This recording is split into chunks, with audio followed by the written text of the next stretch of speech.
Amang, tapos Eagle SOS 304 katulad ng mga gawa natin, antina.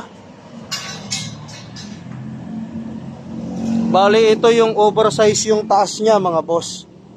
Mataas yan kumpara doon sa pangkaraniwan na gawa ni Mang Amang. Bali dahil ang gusto ko mas mataas yung pinaka base niya para mas maporma. Ayan o, hanggang dyan siya.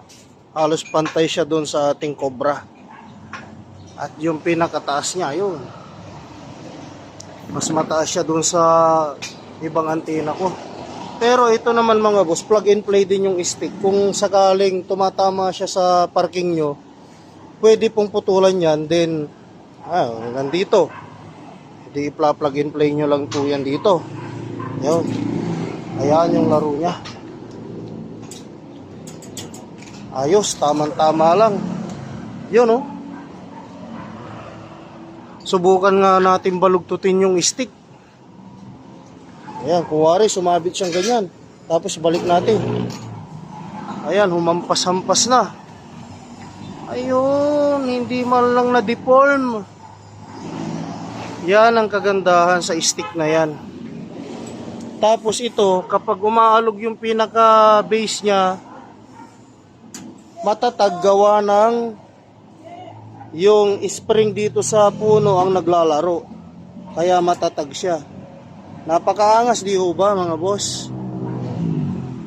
Okay na. Kung kailangan nyo po ng Amang antina, mga boss, punta lang kayo dito sa shop dahil po dinamihan ko yung binili ko para meron din kayo pag nagtungo kayo dito sa ating baluarte sa Triple S Stainless, Barangay Bunlo, Bukawi, Bulacan. At kung sakali naman na yung budget nyo medyo mababa lang yung budget, meron tayong yung mga sariling gawa ko na antina. Ayan, ganyan, meron tayong mga ganyang design, lampara. Ito pa yung iba nating mga kuwan ng antina.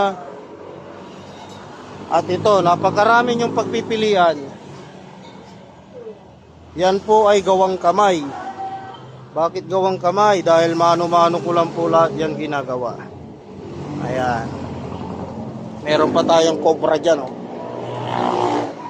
Yan, may Cobra pa. At kapag gawang machine, Amang antina yan. Pakasulit. Ayan.